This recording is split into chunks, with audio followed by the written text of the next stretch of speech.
Well, welcome back to another Coffee and a Chat.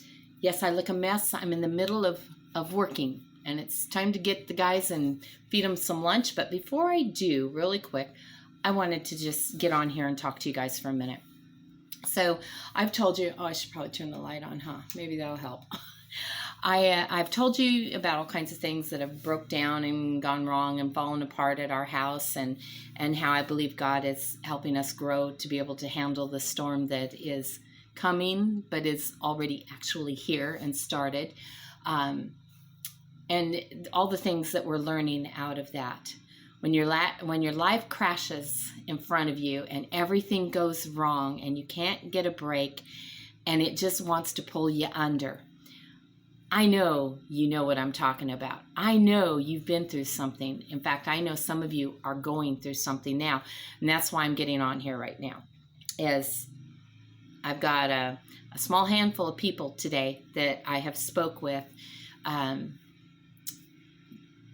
their worlds are crashing in around them. That right now they're in impossible situations and there is no way they can fix this or help them themselves. And so, I keep trying to encourage people to turn to God, because He's our resource, you guys. He's the one who's going to carry us through. And as this storm grows, and those who have eyes to see and ears to hear will understand, but as this storm in this world grows, we are going to have to really be able to trust God, to depend on Him, because He is, in many situations, He will be the only resource that we have. And we can't let it take us under. The enemy wants to do that. We can't let it mess us all up. I've told you guys I struggle with my attitude and keeping my heart positive, but the Lord's really helping me and putting a crazy peace and even a giddiness in me at times when the news is bad. And it's like, I just laugh, I can't, and it's genuine, because God's got this and He wants us to all know. So you know what?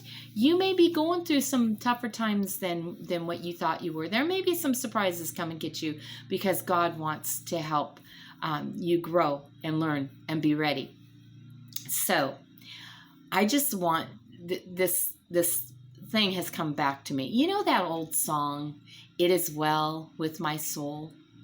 That old hymn, that old song. It was written about a man, or by a man who, I don't know. There's differing stories out there. I've heard different versions, but he had his wife and daughters were supposedly coming across the Atlantic Ocean in a big ship, and the ship went down, or something like that. Anyway, he lost. In some of the versions, his wife and all his daughters died, and some, a daughter escaped, but 2 daughters died, or whatever.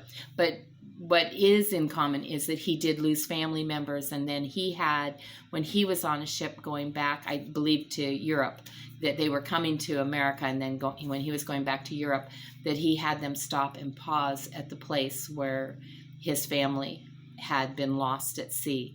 And it was there that he wrote this song, "It Is Well With My Soul." Used to sing with my first husband and our friend Tim. We used to do an a cappella version of "It Is Well With My Soul." And I used to love when we would do that. I'm not any great singer or anything. But there was just a sense that was almost overwhelming when we would sing that, and the harmonies in certain places would just, it was pretty amazing. So, anyway, the words of that song, that part, "It is well with my soul," I believe if you go to the King James Version, if you go to 2 Kings chapter 4, and I think where does it start? In about verse 8 is the story of the Shunammite woman. And Elisha, the prophet, he and his servant Gehazi, they had stayed there, and she made a prophet's room for them. And they stayed in this room, and she took care of them and fed them, and they were like, you've done all these nice things for us? What can we do for you? And she had said, that she and her husband had no children.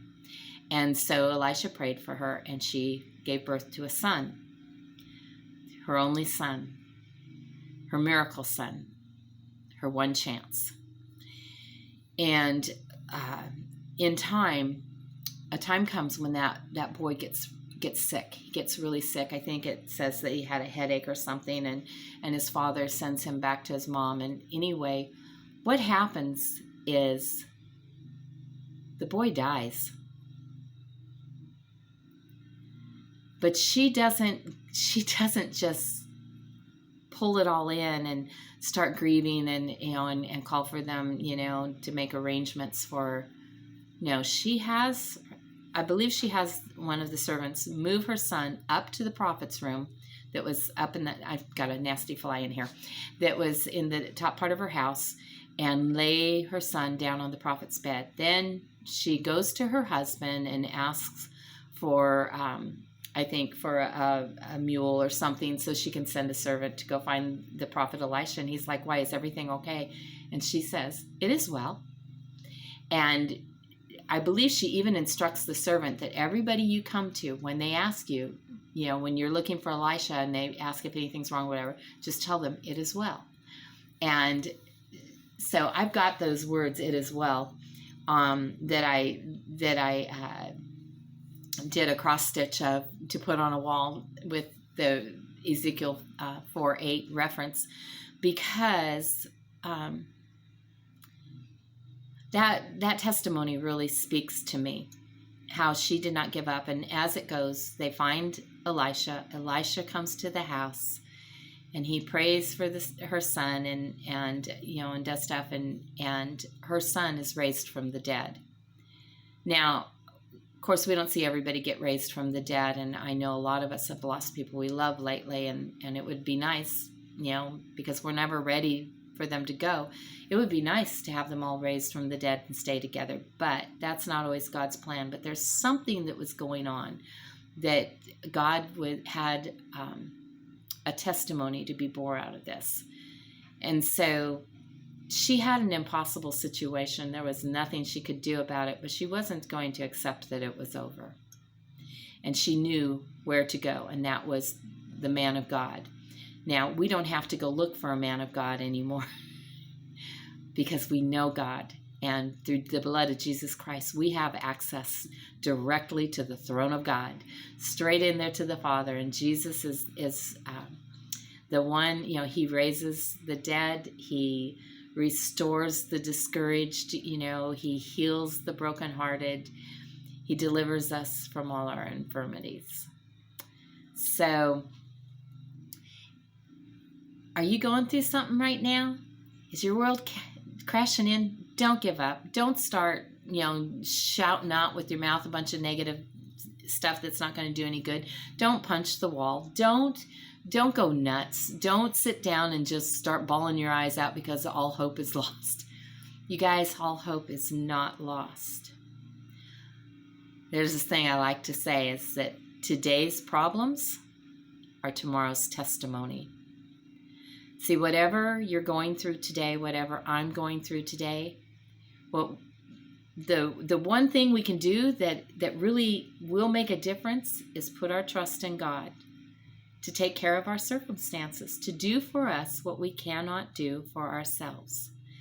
And as he is faithful to us, as he delivers, maybe not the way we expect him to, get ready for that. God is way more creative than we are, and he has a lot better ideas, and he knows what's coming down the road, so he knows the right thing to do. But as we put our faith in him, as we look to him,